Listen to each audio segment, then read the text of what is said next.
जगत का कल्याण हो वो आप कीजिए, लेकिन मैं ये राज तिलक का सामान लेके आया था। जल को एक कूप में डाला गया।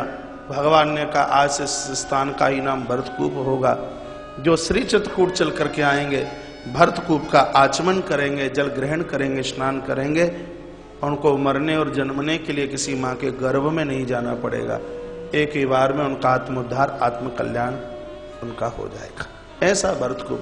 आप जब कभी श्री चित्रकूट जाते हैं इस स्थान का दर्शन कीजिए। भरत जी महाराज की आंखें भर आई हैं। भैया कमलेश अग्रवाल जी हमारे पूरे इस राष्ट्रीय संस्थानों के परम कोषाध्यक्ष हैं। विलंबता से आए हैं, पता नहीं किधर थे। एक बार तालियों के साथ में इनका बहुत मान सम्मान कीजिए। हमारे वृंदावन के आयोजन में 4 चांद लगाने वाले, और हम तो इन परिवारों के सदैव रेडी होते हैं। इतनी व्यवस्थाएं सब संभाली, हमें तो पता ही नहीं कहां से कहां किसको क्या देना है, क्या लेना है। पूरा हिसाब किताब बारीकी से जिनके हाथ में था। भैया श्री कमलेश अग्रवाल जी गोंदिया महाराष्ट्र से आए हैं और हमारी कथा के कल के मुख्य अतिथि भी हैं। पूरे आयोजन का समापन इनके हाथों से होने वाला है। परिसर में तालियों के साथ उनका मान कीजिए। बोलिए बांके बिहारी लाल की। तो श्री भरतलाल जी रो रो करके कहने लगे, प्रभु अब आप ऐसा कुछ तो कीजिए कि 14 वर्ष तक मैं जीवित बना रहा हूं, कोई सहारा दे दीजिए।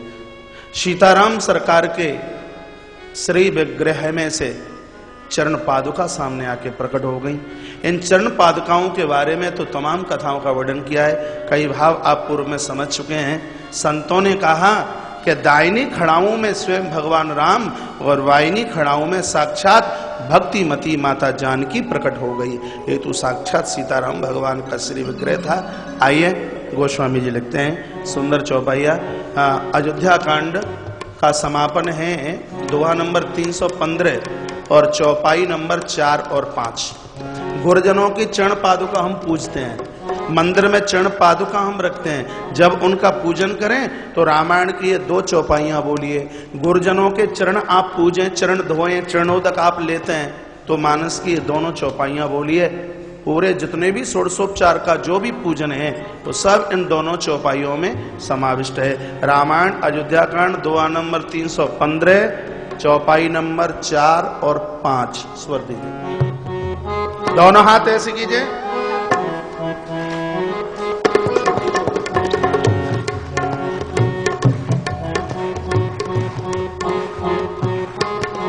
ताली बंद करके बजाइए, थोड़ा स्वर चेंज किया है। जय हो। प्रभु करिया पावरी दीनी सादर भरत शेष धर लेने। प्रभु करिया पावरी दीनी सादर भरत शेष धर लेने।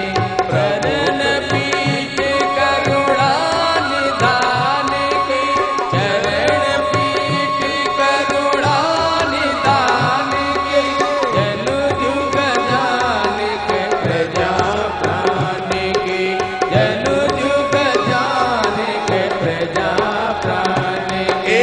प्रभु करि कृपा पावरी दीनी सादर भरत शेष धर लेने। दोनों हाथ ऊपर। प्रभु करि कृपा पावरी दीनी सादर भरत शेष धर लेने। प्रभु करि कृपा पावरी दीनी सादर भरत शेष धर लेने। प्रभु करि कृपा पावरी दीनी सादर भरत शेष धर लेने। प्रभु करि कृपा पावरी दीनी सादर भरत शेष धर लेने। बोलिए रामचंद्र भगवान की जय। जय प्रभु करि कृपा। ये भगवान ने बड़ी कृपा की है। चरण पादुका श्री भरतलाल जी ने अपने सिर के ऊपर रखी है और भगवान भरत को विदा कर रहे हैं। ये विदाई की स्थिति देखिए। जैसे कोई माँ अपनी बेटी को उस समय विदा करे जिस समय विवाह के समय बेटी पहली बार ससुराल जाती है, उस कष्ट को या बेटी समझती होगी या मां समझती होगी, पिता को भी उस कष्ट का इतना अनुभव नहीं है। बिल्कुल स्थिति वही है, भगवान मां की तरह विदा कर रहे हैं और भरत पुत्री की तरह जा रहे हैं। आगे चलते हैं, पीछे ऐसे मुड़ मुड़ के देखते हैं जैसे बेटी ससुराल चलते समय बार बार अपने माँ बाबू जी को मुड़ मुड़ करके देखती है, और प्रभु राम ऐसे ही फूट फूट करके रो रहे हैं। विदाई लेते हुए श्री भरतलाल जी ने वहां से प्रस्थान किया है, अवध में चल करके आए हैं। कथा को मैंने बहुत संक्षेप किया है, करूं तो करूं क्या, हमारी कथा तो ये 9 दिन में होती नहीं पूरी, कोई और भले ही कर देता को। अभी अयोध्या चल रहा है और कल का दिन रह गया है पास में।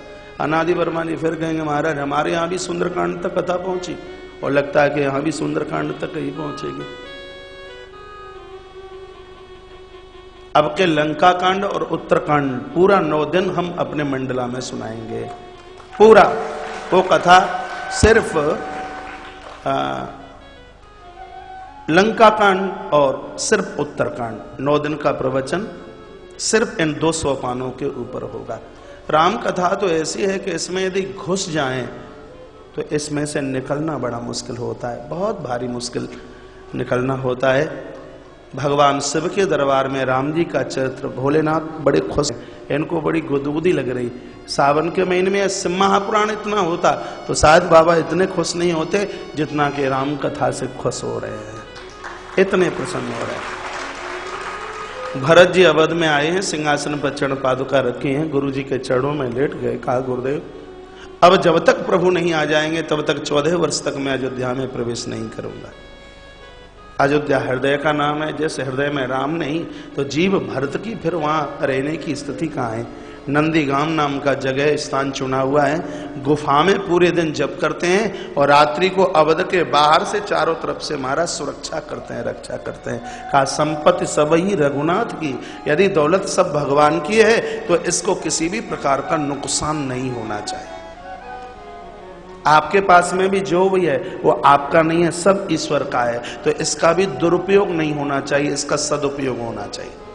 चाहे आपका मकान है, चाहे आपकी दुकान है, चाहे आपकी फैक्ट्री है, चाहे आपके पास पैसा है, इसकी कदर समझिए, अच्छी जगह इसको खर्च कीजिए, इसका दुरुपयोग नहीं, इसका सदुपयोग हो। यदि कोई बैंक मैनेजर बैंक में काम करता है और गड्डियां देखते देखते लोभ आ जाए और मन में विचार आए कि पत्नी को 10,000 की साड़ी लेके जाऊंगा, टिंकू के लिए 2,500 का पेंट खरीद के लेके जाऊंगा और अपने लिए भी बड़ा सुंदर सूट बनवाऊंगा, तो क्या होगा बताइए? राज्य सरकार या भारत सरकार उसको छोड़ेगी बिना दंड दिए? नहीं, क्योंकि उसने बैंक की सरकार की दौलत का दुरुपयोग किया है। उसी प्रकार से सबसे बड़ी गवर्नमेंट परमात्मा है और भगवान की दौलत का जब हम दुरुपयोग करते हैं तो हम फिर उसके दंड से किसी भी प्रकार से बचते नहीं है। इसलिए उसका दुरुपयोग नहीं, उसका सदुपयोग होना चाहिए। भरतलाल जी का सूत्र बोलता है, शत्रुघ्न जी महाराज बहुत रोए हैं, विलखे हैं। आइए, प्रभु वटवृक्ष के नीचे रुदन कर रहे थे, माता जानकी और श्री लखनलाल समझा रहे हैं। गोस्वामी जी समापन पर लिख रहे हैं, भरत चरित कर नेम।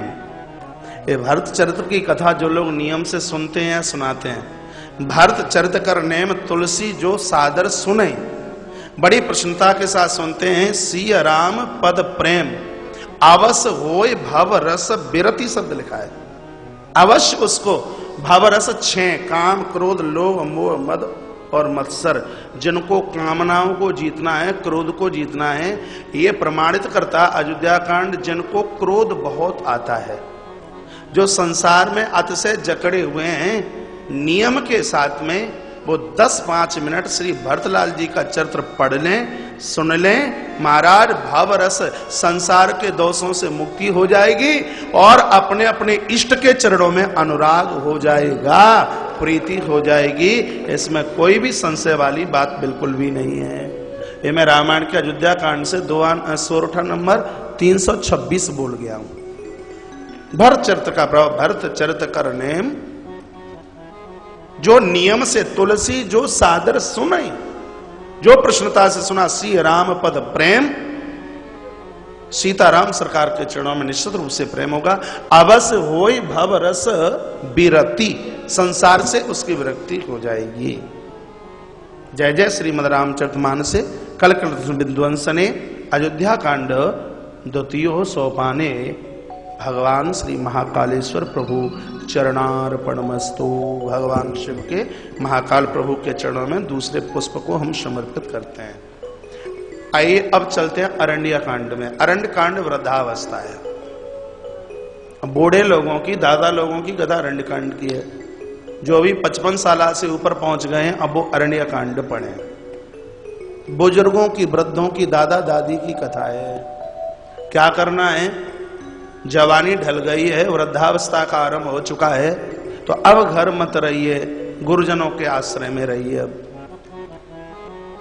अब कहां रहना है? संत महापुरुषों के आश्रय में रहिए।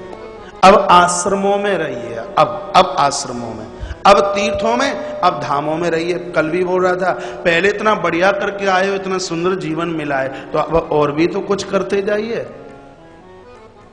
अरण्य कांड। लोग कहते हैं कि महाराज बुढ़ापे में भोजन कौन देगा? लोगों को खाने की बड़ी चिंता रहती है, भोजन कौन देगा?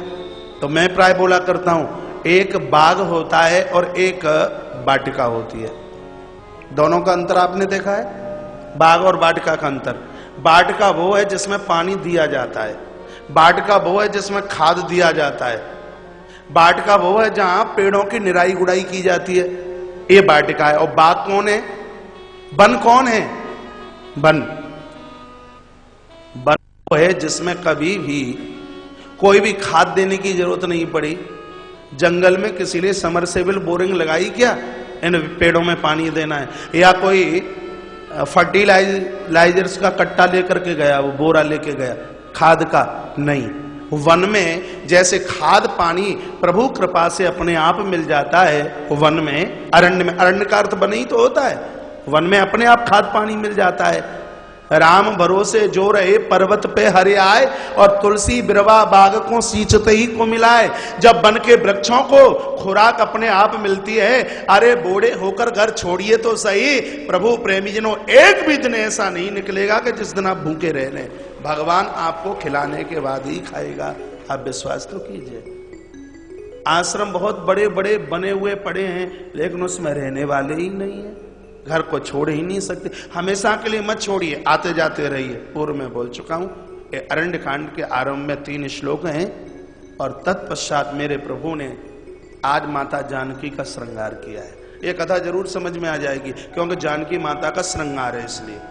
लेकिन इसका अर्थ ये मत समझ लेना कि राम जी ने जानकी का श्रृंगार किया तो आप भी अपनी श्रीमती का श्रृंगार करने के लिए बैठ जाएं। ये जानकी स्त्री नहीं, भक्ति महारानी है, ये भक्ति का श्रृंगार। और कथा भले ही समझ में ना आए, लेकिन ऐसी कथाएं जरूर समझ में आ जाती हैं। इसलिए मुझे ध्यान देना पड़ता है, ज्यादा ही ध्यान देना पड़ता है। और प्रभु देवी का श्रृंगार क्यों कर रहे हैं? इसलिए कि जयंत की पत्नी एक बार प्रभु का कहीं रास महारास देख के आ गई, तो उसने बड़ी प्रशंसा की भगवान की, तो जयंत का मुंह लटक गया। पता नहीं क्यों देवियां जब किसी की प्रशंसा कर दें तो इन पुरुषों का मुंह लटक जाता है। लटकना तो नहीं चाहिए, जो प्रशंसा करने के लायक है तो उसकी तो प्रशंसा की जाए। जो अच्छा है, आचरणवान है, चरित्रवान है, संस्कारीवान है, तो प्रशंसा के लायक है। प्रभु की प्रशंसा की तो महाराज जयंत का तो मुंह लटक गया। जयंत ने सोचा बड़ी बड़ाई करता है, देखो तो सही क्या प्रभाव है। सो कागे का कौआ का रूप बना करके, और महाराज वो ऐसे चल के आया जैसे कोई चींटी मूर्खता कर रही हो, अर्थात समुद्र को और उसने था लेने की कोशिश की हो, और ऐसे ये भगवान के बाहुबल की था लेने के लिए महाराज ये चल करके आ गया। देखिए गोस्वामी जी सुंदर चौपाइयों का आरंभ अरण्य कांड में मेरे प्रभु से करते हैं। जय जय। दोनों हाथ एक बार जो समझवाने, एक बार जो समझवाने, निज कर भूषण राम बनाए, निज कर भूषण राम बनाए, पहिराए शान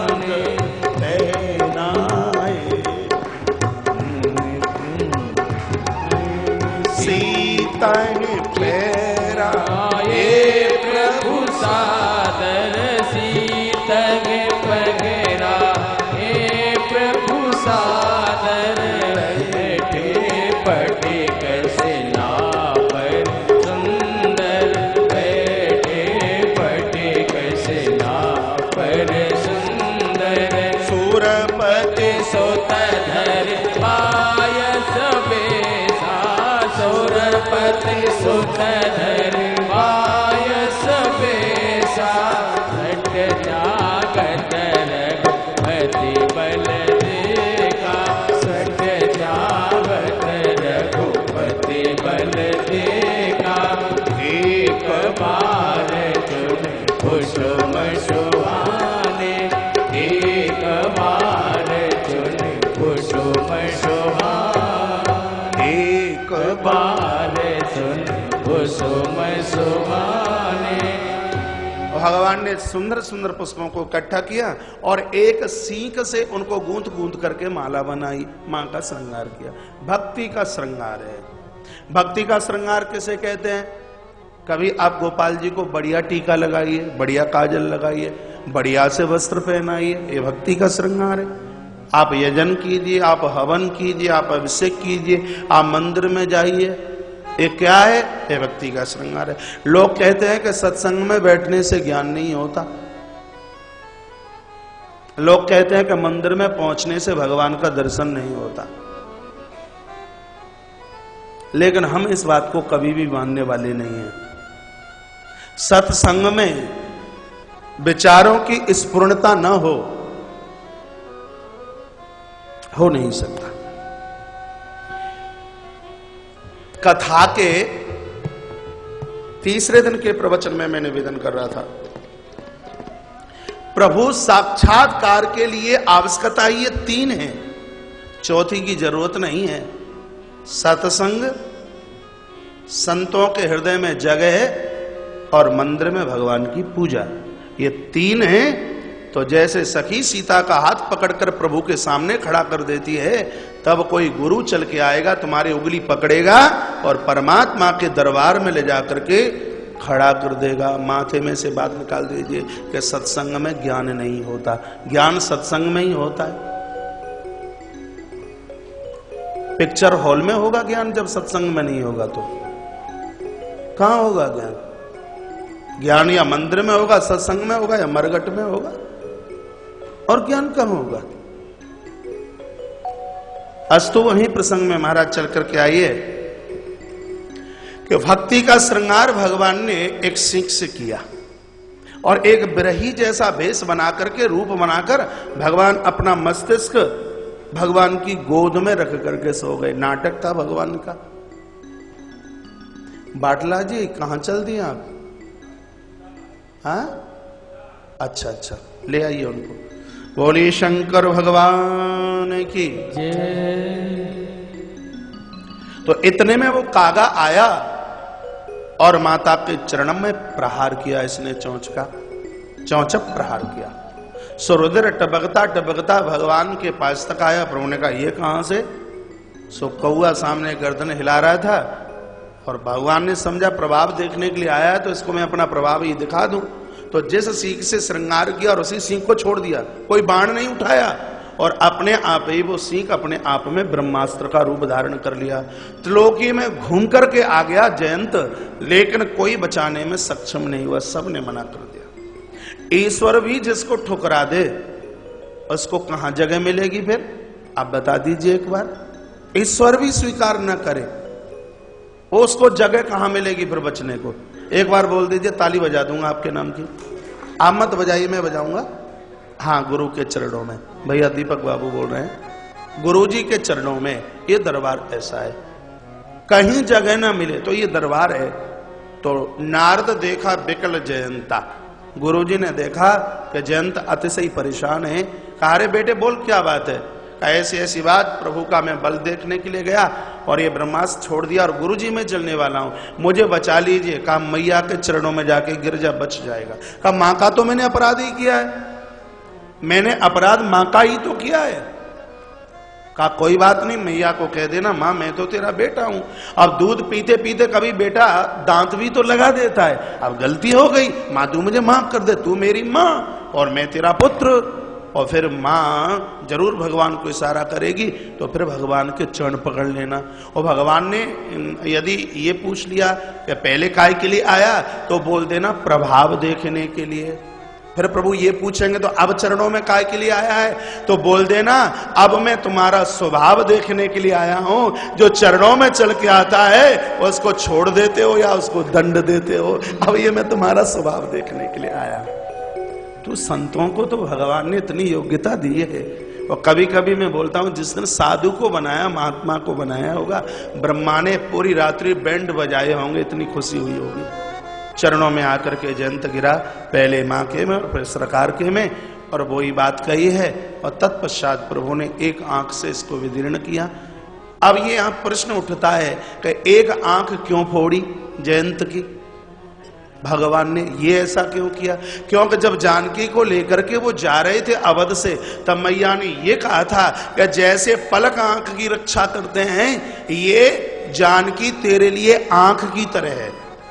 जैसे पलक आंख की रक्षा करते हैं, वैसे ही तू सीता की रक्षा करना। तो प्रभु ने विचार किया कि मैया ने जानकी को आंख बताया और इसने आंख का अपमान किया, इसलिए इसकी